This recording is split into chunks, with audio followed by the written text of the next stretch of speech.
do that. So if you're in the Pear Deck, this should move you along at the same pace as I go through. My name is Katie Holmes. I'm the English RT at Montgomery Blair. I'm also a Pear Deck certified coach and a Google for Education trainer. So if you ever have any questions technology related, I'm your gal. Tech is my thing. Let me put this back in the chat. If you're just joining us, we're in a Pear Deck, but I just put the link in the chat and you can join us when you're able to. Today, we're gonna see where you guys are at, maybe go over a couple Pear Deck basics, depending on where the group is as far as how familiar you are with Pear Deck. And then there's a whole bunch of kind of tips and tricks to elevate that Pear Deck. I will say that when I started using Pear Deck, my number one issue with it was it felt kind of juvenile, but it has been super helpful. Especially the last year when we were virtual, it was like the saving grace for my classes because I couldn't get kids to unmute. I couldn't get kids to put their faces on camera. But if I put a Pear Deck up, they would respond. And so I could post their response and say, ooh, look, someone just said this. And so it is really, really helpful. And I'm finding it super helpful this year as well, because I feel like kids are still just getting back into the routines and the habits and getting used to being social and talking in class again. So we'll go over some things about how to integrate with Canvas. That's a new tool. Pear Deck did not originally integrate with Canvas. And so last year, a lot of teachers used Nearpod instead because that one could integrate. But there's also some new feedback tools. And then a lot of cool stuff you can do with app smashing, where you can embed other apps and programs into a Pear Deck. And I think it just gives Pear Deck a lot more richness than it used to have. So it looks like most of you are in the Pear Deck, which is awesome. The first question I have to you, if you go to that Pear Deck, is how familiar are you with it? Have you used it before? Do you use it frequently? You've got a little bar you can move left and right on that scale. And I've got my dashboard up on my phone so I can see your responses. All right, we've got a range. Got a few people who've used it only a couple times. We got some folks to say they use it all the time. All right. So we are going to do a little bit of the Pear Deck basics today. We'll start with that just because it does look like there are some of you who are a little newer to it. So the beginning might be a review to some of you, but then I'll make sure we get to some of these updates and some of these more advanced features. So if you could just use either highlighting tool or the drawing tool on this slide and tell me what features or tricks are you most interested in, we'll make sure we get to those today. So this is a drawing slide. When your students see this, they have options to add text box. They can use a drawing tool. They can highlight. All right, I see feedback, integrating with Canvas, timers, app smashing, reflect and learn. Excellent. So we'll make sure we get to those. And again, if we do not have time for everything today, I will make sure that you guys have these slides and there are video tutorials in for every single step of these. So hopefully that will help as well. All right. So some basics really quickly for those of you who are newer to Pear Deck. In any Google Slides presentation, you can open up Pear Deck as an add-on. It brings up this little toolbar on the side of your screen, and you can add a question to any slide. This is one of my favorite things because you can use slides that you already had, slides that exist already in your drive, and just add questions to it, and it adds that interactive element. So I'm a huge fan of using that. I will say that the biggest kind of learning curve with Pear Deck, if you're brand new to it, is that you have these three different views. You have what the students see on their screens, you have what you're projecting on your Lightbox or your Promethean, and then the dashboard where you see student responses has to be on another device. So today I'm improvising because I'm not at work, I'm on my phone, but usually I have two laptops because that's just a lot easier than switching between tabs, because you don't generally want to share what's on the dashboard with your students because that'll have student names on responses. So students see whatever's on your slide, and then they have this separate box on the side if there's a text question. But you've seen in like the drawing slide, sometimes it's just the drawing tools that pop up on their screen, but they will always have the option of seeing your slide and then seeing whatever they need to answer the question. So on your projector, it's going to give you that same screen. But then the biggest thing is at the bottom, you can show responses. And when you show responses on the projector view, they are anonymous. So you can't see student responses with names. You just see the responses and you get to choose which ones you show. So that's different from the dashboard, which is on your separate device usually. Is on this, I can see your names with all of those. And so generally you don't want to share the dashboard. That's the only reason why I say it's easier to use a second device for the dash. But the dashboard allows you to highlight which answers you want to show on the Promethean. You can also leave feedback for students from this screen. When you show responses the anonymous way on the Promethean or on the light box, the students will see those responses, but again, they don't see the student names with it. And this has been what's been super helpful for me, especially last year, but also this year, just in getting those student voices and to make sure that it's kind of an equitable mix of voices. You know, it's not always the same 5 kids who are hearing the answers. This way I get to kind of look and pick and choose and make sure that every kid has a voice and we're seeing all those responses. So that was like your super, super fast intro to it. If you need more kind of introductory stuff, Pear Deck has a channel on YouTube that has lots of short 3 or 4 minute videos that kind of walk you through each step of the process of creating your slides, adding, you know, the Pear Deck questions to a slide, how to work the dashboard, things like that. I also have an intro to Pear Deck for distance learning training that I did for my teachers last year. That one's a little more specific to how to use Pear Deck if you're on Zoom, but there's a lot of good basics in there as well. If you're newish to Pear Deck, please stick with us for the rest of this training. I think you'll still understand what we're talking about. But if you go back to create a Pear Deck and you realize you need a little more help, these are great, great resources to use. So Pear Deck now integrates with Canvas, which is super helpful. And it makes it easier both for students to access your Pear Deck, but it also makes it easier for me to grade Pear Decks, which had been an issue in the past.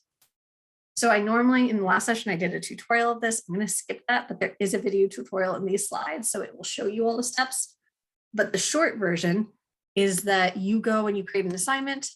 And when you create that assignment, you set the submission type to external tool, just like you would if you were using Google Assignment LTI or if you were using Kami. And you can choose Pear Deck from the dropdown now. And then once you have that, you choose what file you want to show up for kids. And then it takes them straight into the Pear Deck. So you don't have to give them a join code anymore. They can just go into Canvas, click on the assignment. It takes them straight to the Pear Deck. And that's also where they'll see their feedback if you leave feedback for them, and you can grade it now as an assignment in Canvas Gradebook. So this is new. Again, there's a video tutorial that walks you through all those steps, but this has been a bit of a game changer because before you had to give students the link or give them a join code, and it always, you know, just didn't work quite as seamlessly. So that's new. We also have some other updates. Oh, this is a question to show you multiple choice. I forgot I had this in here. You could still do the way that I think a lot of teachers have been adding Pear Decks to Canvas in the past and just putting a link in there or asking kids to go to joinpd.com and adding a join code. But this is just to show you really what a multiple choice question looks like for kids as far as which option works best for you and your classes. Does it work to integrate with Canvas? Does it work to give them a join code? Or does it work to give kids a link? So take a second, choose an option.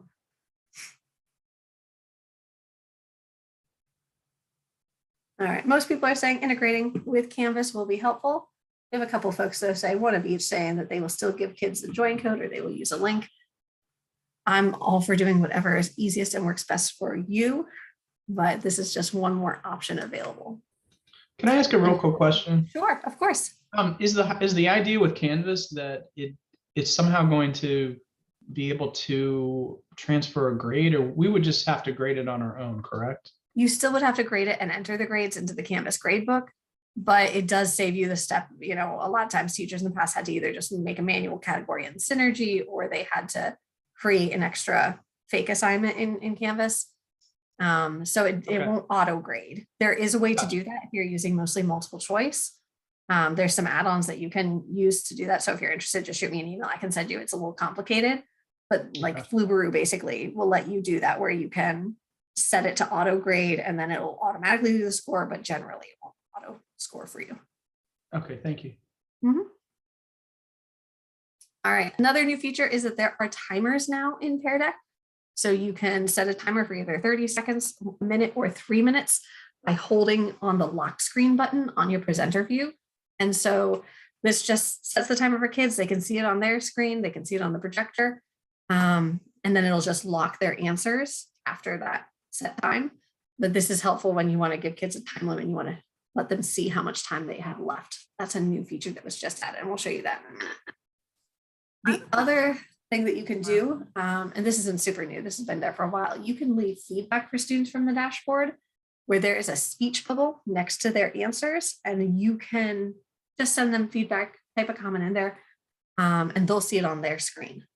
So what we're going to do on this next slide is you have a text box question here, and you can either give me a reason why you would use the timer or how that might help you, or ask a question. If you want feedback, you want to see what that student feedback looks like when you get that, you can just type anything, just say, hey, give me feedback, and I'll go through really quickly, and I will give you, just a little comment so you can see what that looks like when kids get feedback.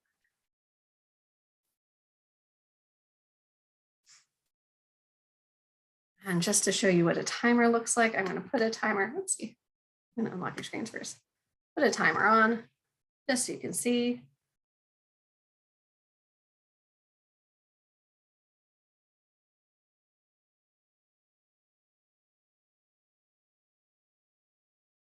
And if you're asking for feedback, you're going to get a little comment from me. You'll see a little speech bubble pop up in the bottom right of your screen.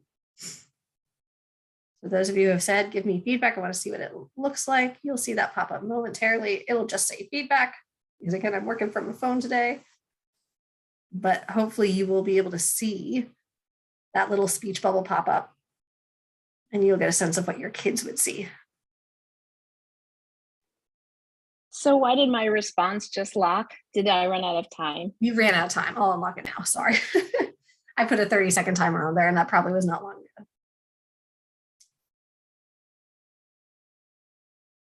All right, and Leanne's asking if Pear Deck works with SpeedGrader. I actually don't know the answer to that. That's just because I generally don't like SpeedGrader, but I can check that out and I will get back to you. I don't know the answer to that one. All right. Do high school students experience app overload when using Pear Deck? Yes and no. I mean, I do believe firmly that this is just one tool and we need screen-free time.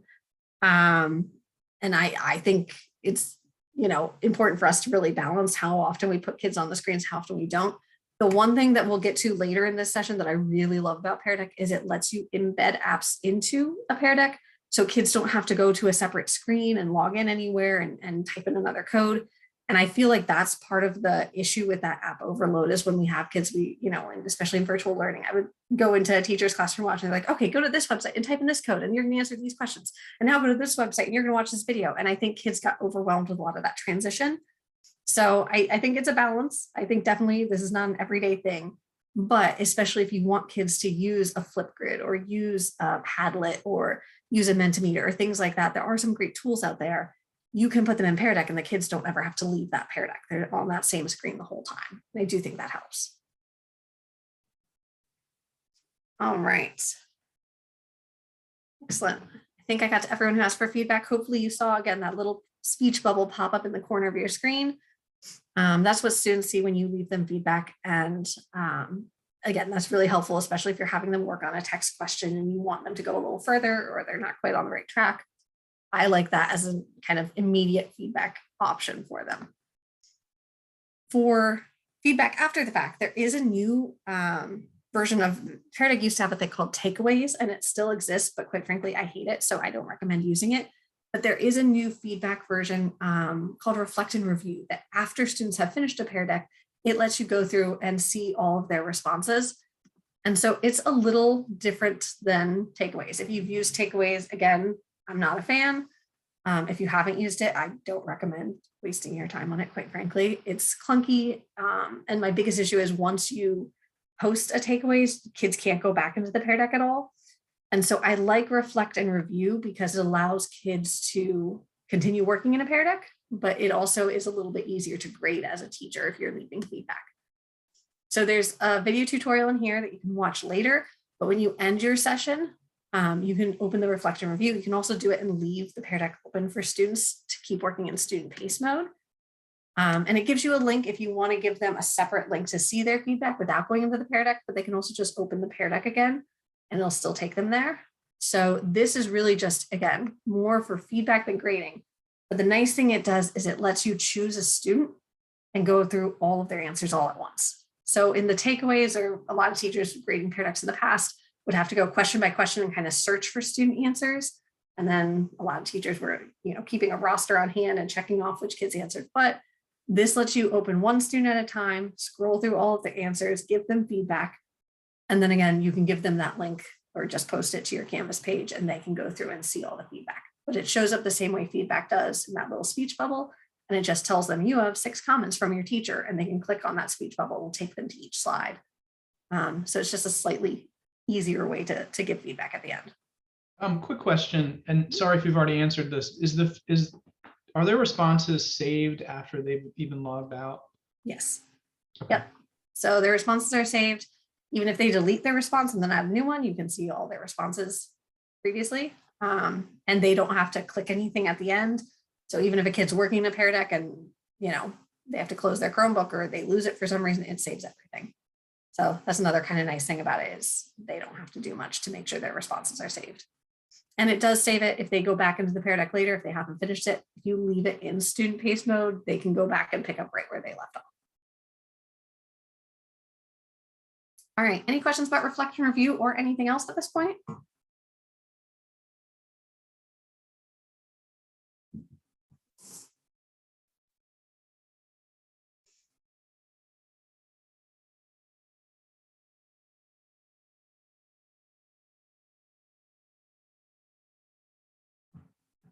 And if you're more comfortable just unmuting and ask, that's fine too.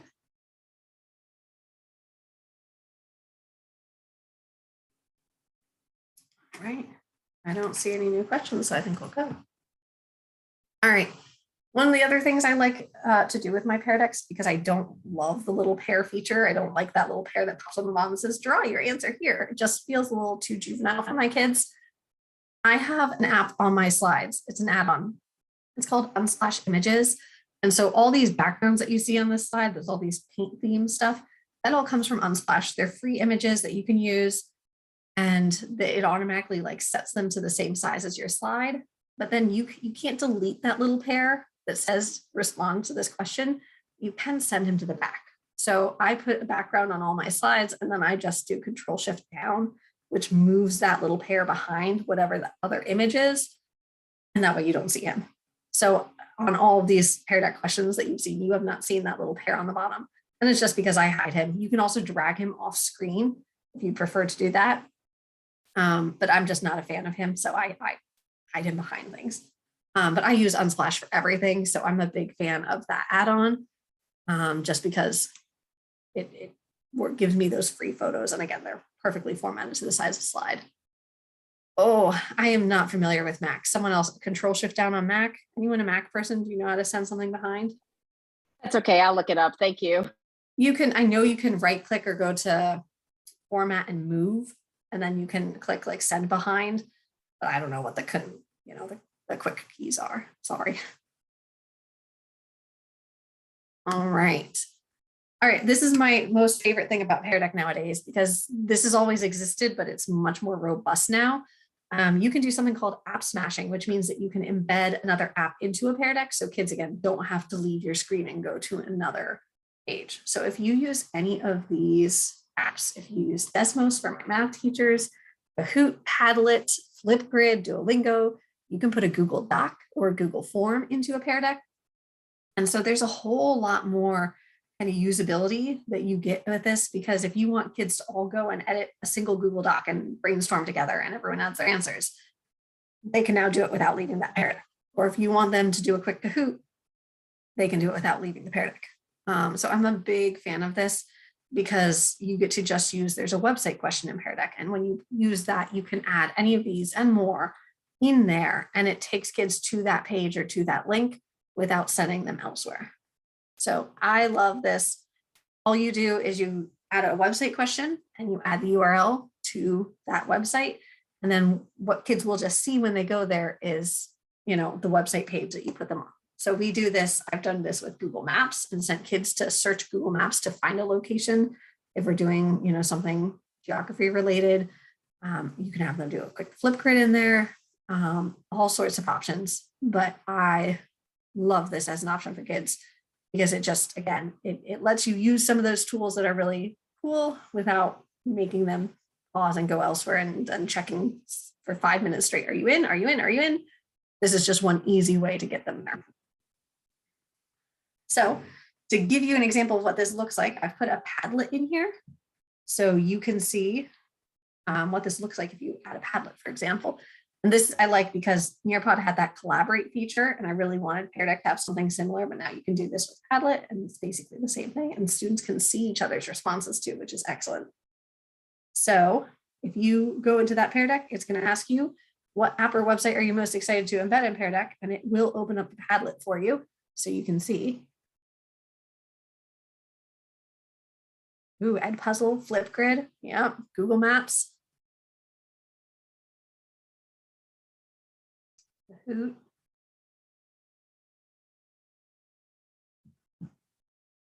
A TED Talk, yep. Excellent. And again, this is nothing too fancy. Again, you could just send kids to that link if you wanted to, but I do find that it's a little bit easier. And I spend less time in class, you know, walking around checking if every kid's in the right spot if I just embed it. Awesome. All right, questions?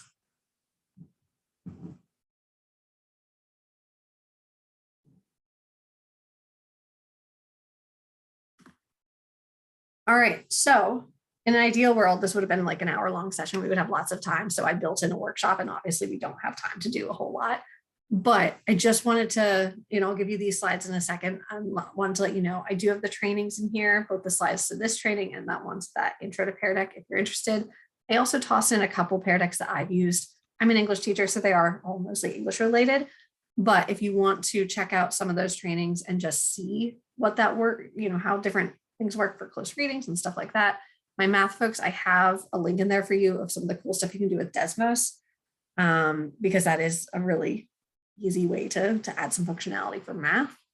But you'll have access to these slides if you want to just click through and see what's helpful.